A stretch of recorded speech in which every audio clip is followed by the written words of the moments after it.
जीवन और मृत्यु दुनिया का सबसे बड़ा सत्य है। जिसने इस दुनिया में जन्म लिया है वो एक न एक दिन यहाँ से जरूर जाएगा। अमर कोई नहीं रहता, यदि कुछ अमर है तो वो आत्मा है, ऐसा भगवान श्री कृष्ण ने कहा है। और ये सत्य जानते हुए भी मनुष्य मृत्यु से सबसे अधिक डरता है। आप किसी से भी सवाल कर लीजिए, वो ना तो अंधेरे से इतना डरता होगा, ना ही किसी जानवर से। यदि किसी बात का सबसे अधिक उसे भय सताता है तो वो है उसकी मौत। लेकिन फिर भी मौत तो आनी ही आनी है, कैसे भी, कभी भी और कहीं भी। ये आने से पहले बताती नहीं। कहते हैं कि मौत आने से पहले कुछ समय पूर्व ही मनुष्य को यमराज दिखाई देने लगते हैं। अब कई बार लोगों ने तो यहाँ तक कहा है कि उनके पूर्वज उनके प्रिय संबंधी मरने से पहले उन्हें बता रहे थे कि उन्हें यमराज लेने आ रहे हैं। प्यारे सज्जनों, बड़ा चंभा होता है ऐसी बातें सुन करके। लेकिन इसी के साथ साथ एक और बात काफ़ी हैरान करने वाली है कि मरने से कुछ समय पहले व्यक्ति की आवाज़ बंद हो जाती है, वो बोल नहीं सकता। आखिर ऐसा क्यों होता है? पौराणिक तथ्यों के अनुसार ऐसी मान्यता है कि जब मृत्यु की घड़ी निकट आती है तो यमराज के दो दूत मरने वाले प्राणी के सामने आकर के खड़े हो जाते हैं। उन्हें देख करके वो प्राणी घबरा जाता है, चाह कर भी वो अपनी जुबान नहीं खोल पाता। वो कोशिश तो बहुत करता है, लेकिन उसके गले से घर घर की आवाज़ के अलावा और कुछ भी नहीं निकलता। यमदूत यम पास फेंक करके जब शरीर से प्राण खींचने लगते हैं तब पूरे जीवन में व्यक्ति ने जो भी कर्म किए हैं वो सारी घटनाएं व्यक्ति की आंखों के सामने एक एक करके तेजी से गुजरने लगती हैं। ये सारी घटनाएं कर्म बन करके आत्मा के साथ ही जुड़ जाती हैं और इन्हीं कर्मों को देख करके यमराज प्राणी के विषय में न्याय करते हैं और उसे स्वर्ग का सुख या फिर नरक की सजा सुनाते हैं। मृत्यु के बाद आत्मा का क्या होता है, वो कहाँ जाती है?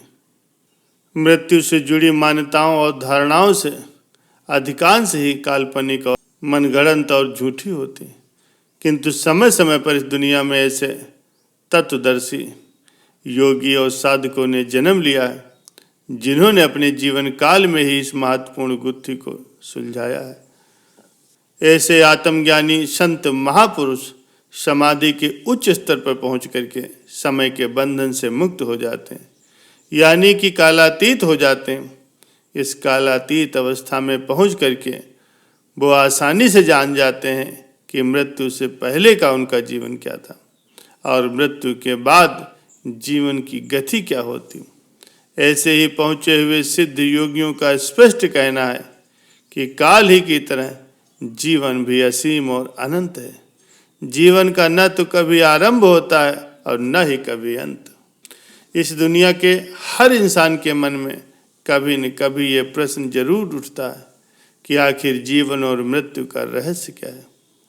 जब भी मन में मृत्यु का ख्याल आता है या किसी शव यात्रा को गुजरते हुए देखते हैं तो रोमांचित हो जाते हैं। आखिर ये मृत्यु है क्या? क्या होता है मरने के बाद? प्यारे सज्जनों, मृत्यु के विषय में दुनिया भर में अलग अलग तरह की बातें और मान्यताएं हैं। लोग जिसे मृत्यु कहते हैं वो मात्र उस शरीर का अंत है जो प्रकृति के 5 तत्वों पृथ्वी, जल, वायु, अग्नि और आकाश से मिलकर के बना है। ऐसा माना जाता है कि मनुष्य का शरीर नश्वर है। जिसने जन्म लिया है उसे एक दिन अपने प्राण त्यागने ही है। भले ही मनुष्य या कोई अन्य जीवित प्राणी 100 वर्ष या उससे भी अधिक क्यों न जी ले, लेकिन अंत में उसे अपना शरीर छोड़ करके वापस परमात्मा की शरण में जाना होता।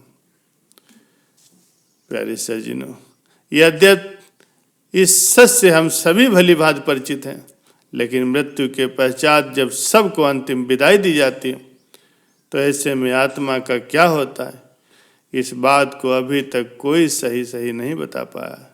एक बार अपने शरीर को त्यागने के बाद उस शरीर में पदार्पित होना असंभव है। इसलिए मौत के बाद की दुनिया कैसी है, यह अभी तक एक रहस्य बना हुआ। किस्से, कहानियों और अफवाहों में तो मौत के पश्चात आत्मा को मिलने वाली यातनाएं या फिर विशेष सुविधाओं के बारे में कई बार सुना जा चुका है, लेकिन पुख्ता तौर पर अभी तक ये कोई नहीं जान पाया है कि क्या वास्तव में इस दुनिया के बाद भी एक ऐसी दुनिया है जहां आत्मा को संरक्षित रखा जाता है। अगर नहीं तो जीवन का अंत हो जाने पर फिर आत्मा कहाँ चली जाती है। प्यारे सज्जनों, गीता के उपदेश में भगवान श्री कृष्ण जी कहते हैं कि आत्मा अमर है, उसका कभी भी अंत नहीं होता, वो सिर्फ शरीर रूपी वस्त्रों को बदलती है। वैसे तो कई बार आत्मा की अमर यात्रा के बारे में भी सुना गया है, लेकिन फिर भी ये सबसे अधिक रोमांचक और जिज्ञासुओं से जुड़ा हुआ मामला। प्यारे सज्जनों, गरुड़ पुराण जो मरने के पश्चात आत्मा के साथ होने वाले व्यवहार की व्याख्या करता है, उसके अनुसार जब आत्मा शरीर छोड़ती है तो उसे 2 यमदूत लेने आते हैं। मनुष्य अपने जीवन में जो भी कर्म करता है, यमदूत उसे उसके अनुसार अपने साथ ले जाते हैं। अगर मरने वाला व्यक्ति सज्जन है, पुण्यात्मा है, तो उसके प्राण निकलने में उसे कोई भी पीड़ा नहीं होती। लेकिन अगर वो दुराचारी या पापी हो तो उसे पीड़ा सहनी ही पड़ती है। गरुड़ पुराण में यह उल्लेख मिलता है कि मृत्यु के बाद आत्मा को यमदूत केवल 24 घंटों के लिए ही ले जाते हैं। इन 24 घंटों के दौरान आत्मा को दिखाया जाता है कि उसने कितने पाप और कितने पुण्य किए हैं। प्यारे सज्जनों, धार्मिक मान्यताओं के अनुसार जब कोई मनुष्य अपना शरीर त्यागता है तो उसकी आत्मा शरीर को त्याग करके नई यात्रा आरंभ करती है। इस दौरान उसे 3 प्रकार के मार्ग मिलते हैं। उस आत्मा को किस मार्ग पर चलाया जाएगा, ये केवल उसके कर्मों पर निर्भर करता है। ये 3 मार्ग हैं: अर्च मार्ग, धूम मार्ग और उत्पत्ति विनाश मार्ग। अर्च मार्ग ब्रह्मलोक और देवलोक की यात्रा के लिए होता, वहीं धूम मार्ग पितृलोक की यात्रा पर ले जाता और उत्पत्ति विनाश मार्ग नरक की यात्रा के लिए होता। मृतक चाहे वो स्त्री हो या पुरुष हो, अंतिम क्रिया पुत्र ही उसकी संपन्न करता है। इस संबंध में हमारे धर्मशास्त्र कहते हैं कि पुत्र पूत नामक नरक से बचाता है, अर्थात पुत्र के हाथों से मुखाग्नि मिलने के बाद मृतक को स्वर्ग प्राप्त होता है। इसी मान्यता के आधार पर पुत्र होना कई जन्मों के पुण्यों का फल बताया जाता है। पुत्र माता पिता का अंश होता है, इसी वजह से पुत्र का एक कर्तव्य है कि वो अपने माता पिता की मृत्यु के उपरांत उन्हें मुखाग्नि दे। इसे पुत्र के लिए ऋण भी कहा जाता है।